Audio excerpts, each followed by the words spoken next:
Hey Bat fans, Luke here, back with a belated Bat Chat session with everybody as we take a look at the next installment of Batman. That is Batman issue number 46, which continues this the Gift story arc that deals with Booster Gold in this altered reality, dealing with Bruce Wayne and in particular in this issue, the Wayne family and Catwoman.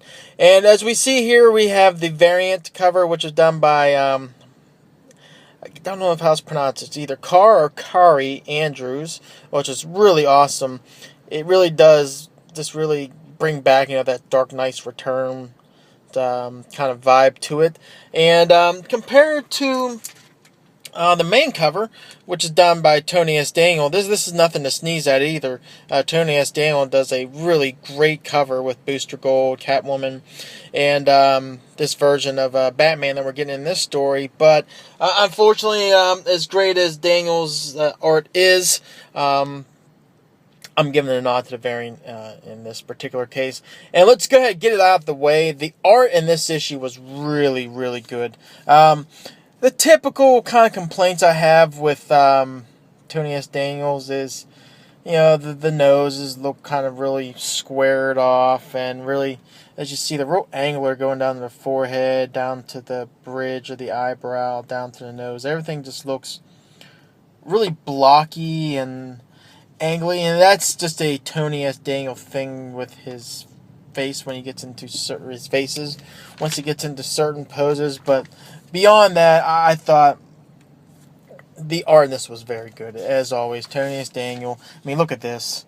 This is like the Michelle Pfeiffer homage to Catwoman. That Booster Gold actually makes a suit for Catwoman. We'll get into that in a minute, but the art in this is great if you could just get past that one little hiccup, which unfortunately comes along with Tony S. Daniel's art style. But throughout, just on point. It's, if anything else, really awesome to look at. I didn't catch who did the colors. I don't know if Jordi Belair is doing this as well. I mean, I love that one. That is just freaking cool. I'm going to take a look. Without going too much into...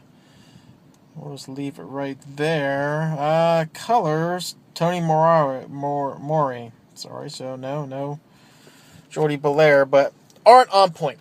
The issue I'm going to have with this issue, unfortunately, is with the story. Because there is some points where, within the dialogue and the actual story itself, it feels a little disjointed, and I think there's some flaws with this, which I had trouble kind of getting past. And unfortunately, Tom King, as much of a great run he's having on Batman, is prone to having kind of every once in a while those little hiccup issues, and I think this one is one of those hiccup issues. And what we have here is Booster Gold. What he's trying to do is, we're kind of 1 year in later into this alter reality that we kind of find ourselves in as a result of the events that occurred last issue. And the way Booster Gold is trying to figure out a way to correct everything is says, okay, what's the key? He references something we have with the War Jokes and Riddles. Not War Jokes and Riddles, I'm sorry. The one where Poison Ivy, everyone loves Ivy, there it is. Where Ivy takes over the world, and what's the solution is find someone that Ivy loves, and it was Harley Quinn, and bridges the gap. Love is the key. So Booster Gold kind of takes that concept and goes, okay, well, we know that the Batman or the Bruce in my time or my reality loves Catwoman, so I'm going to bring Catwoman to Bruce, and hopefully this will kind of jog a memory or something, which I'll get to that in a minute.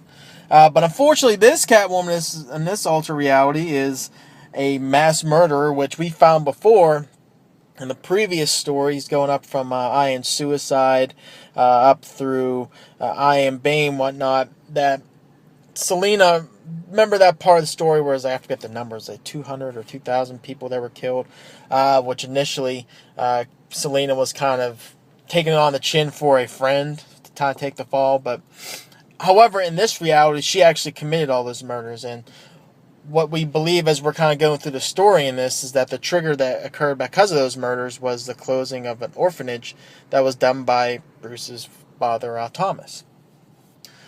So this is not the same Catwoman.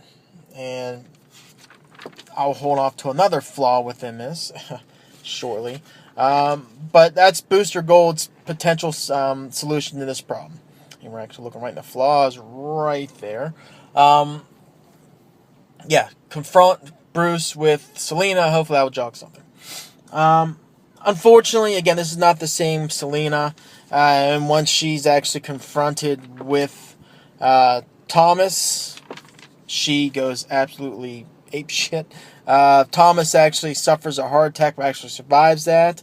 The Kiss Catwoman, once she's broken out of Arkham Asylum by Booster Gold, now that triggers Dick Grayson Batman to chase her down, and it's all going to come head to head. Obviously, once we get to Wayne Manor, there's Selina again. She just goes absolutely apeshit on Alfred. Then to Thomas, then cue in the Batwoman. The Dick Grayson Batman, and it just all leads down to this really potentially interesting cliffhanger, which I'll just go ahead and show it when we're a little late, whatever. We basically see what it comes down to, leads to the death of not only Bruce's parents, but in this melee, Bruce actually shoots the Dick Grayson Batman, as we see right there in here, and now we kind of see an altered reality of the death of Bruce's parents, not really by his hand, but again, it's done right in front of him, and then, oh, by the way, he ended up shooting Dick Grayson Batman. It really doesn't show him, or does it? Yep, there he is. The very bottom, you got Catwoman, who's actually shot by Dick Grayson. You got Batman, Dick Grayson, shot by Bruce. We got Bruce's parents, Thomas and Martha, who were actually shot as Dick Grayson Batman was trying to get the Catwoman. And then you got Booster Gold, who was actually taken out by Dick Grayson Batman. And it's cluster F, like you have no idea. And then at the end, Booster Gold thinks, hey, I think I figured everything out. That's the plot. Overall, kind of go into there were some positives in this but I think we gotta go kind of break down some of the flaws in this. So the first thing we have as a flaw is this Catwoman. Selina here is one thing that just drives me nuts. All she communicates, and the only thing she says is meow. So it's kind of taken the Catwoman part of the correlation between Catwoman and cat to a whole nother level. What's got really kind of annoying is just a conversation between Booster and Selina throughout this whole entire issue, and Booster's dialogue in itself I thought was just really choppy, and it just didn't flow well at all. I mean, I get the concept he was going with. If you kind of step back and look at it in a macro view, I get kind of what the dialogue was trying to get at, but everything just sounded so choppy as you're kind of reading it. Then you got that juxtaposed with the dialogue of Catwoman, which is not more than meow every single time you ask a question. So it was just kind of annoying. So there's that. The biggest flaw I think I have is the actual potential solution that Booster Gold actually proposes. And that, hey, okay, my Bruce obviously loves Selina, so going after this whole love thing to kind of see if we can kind of solve this problem. It says it in there that Bruce will see Selina and will kind of jog a thought. And hopefully that will kind of break him out, whatever reason. The flaw with that is I go back to the Back to the Future reference I had last review when I was talking about how the movie worked out. And you kind of play it to here, in this ultra reality, again, Bruce's parents weren't murdered. So that means, obviously, there is no Bruce Wayne Batman. And it was Bruce Wayne Batman that really did ultimately lead to more of a close relationship with Catwoman. So if you sever that Bruce Wayne as Batman and you got this Bruce Wayne here, which he's not necessarily a snotty rich kid, but he's definitely not the vigilante that would have a real close interaction with Selena Kyle as Catwoman.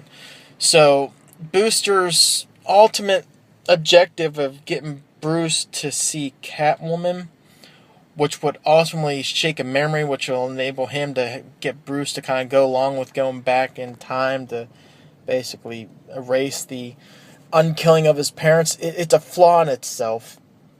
And I still go back to the point that I know that Booster Gold's little time travel thing is kind of broken. That's why he can't go back in time. I still argue the fact that I think Booster could still find a way to create, because this is now a year later, create or fix his little robot thing and go back in time himself and just correct the problem he kind of created in the first place.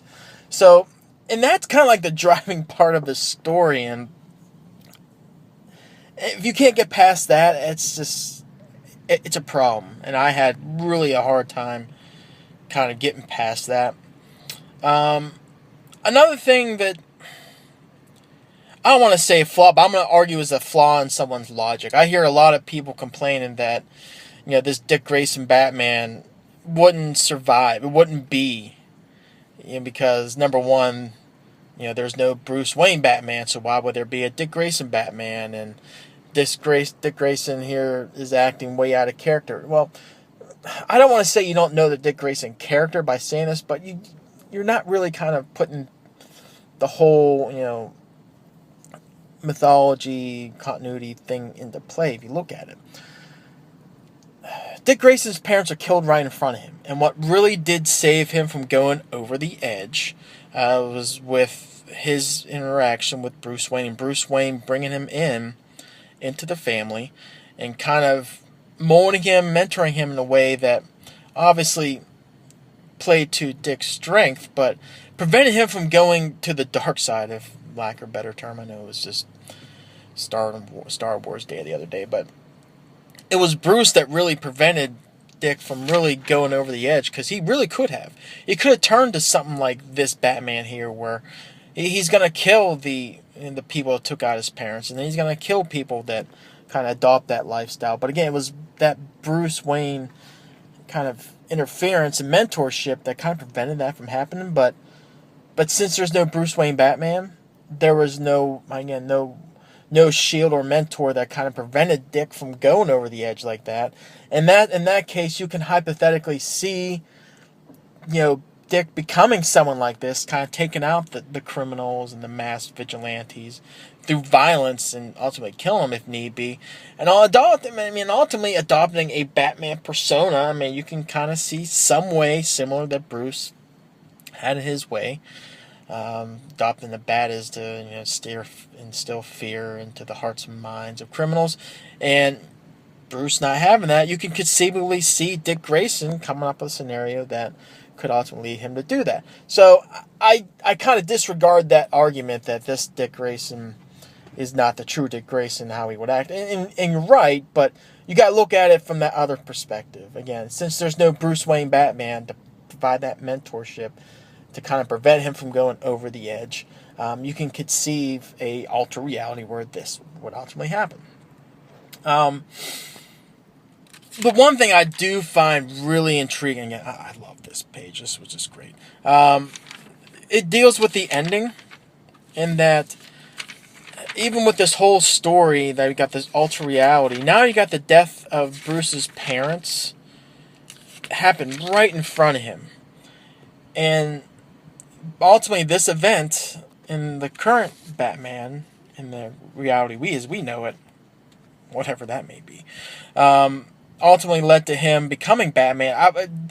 This is curious to see how this is going to mold Bruce going forward. We actually have, the Batman ultimately caused the death of his parents through the Catwoman, a criminal, right in front of him, and then he takes out a person by shooting guns in the first place.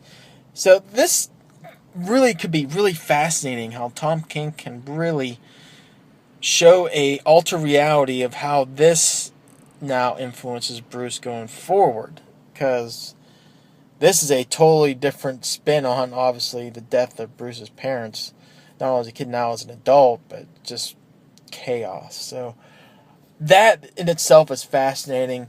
But I don't know. I'm just having trouble with this whole getting past this thing with Booster Gold, and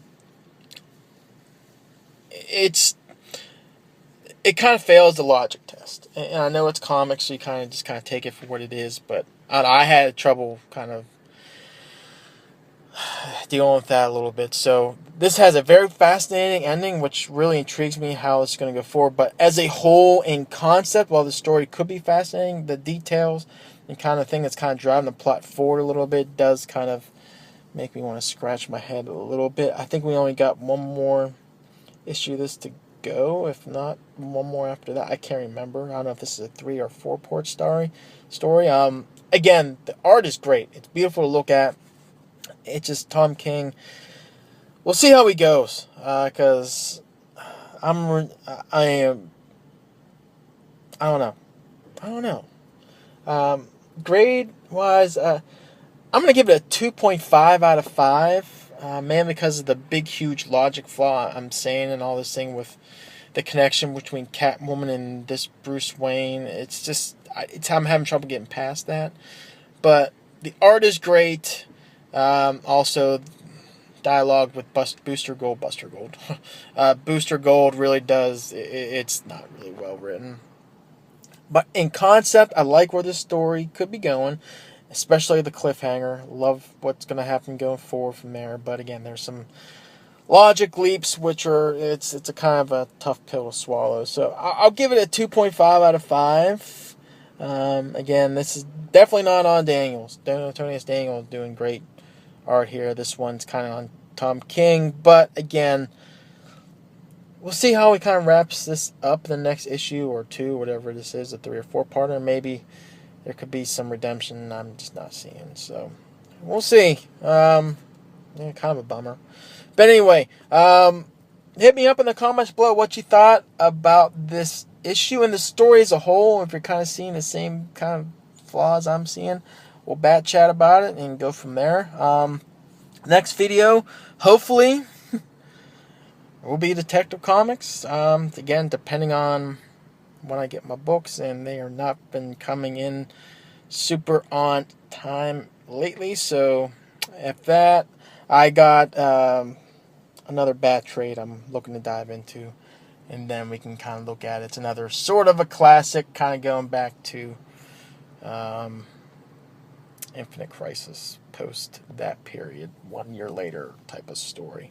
Might dive into that book. So either Detective or another Bat classic. We'll go from there. So until next video, take care.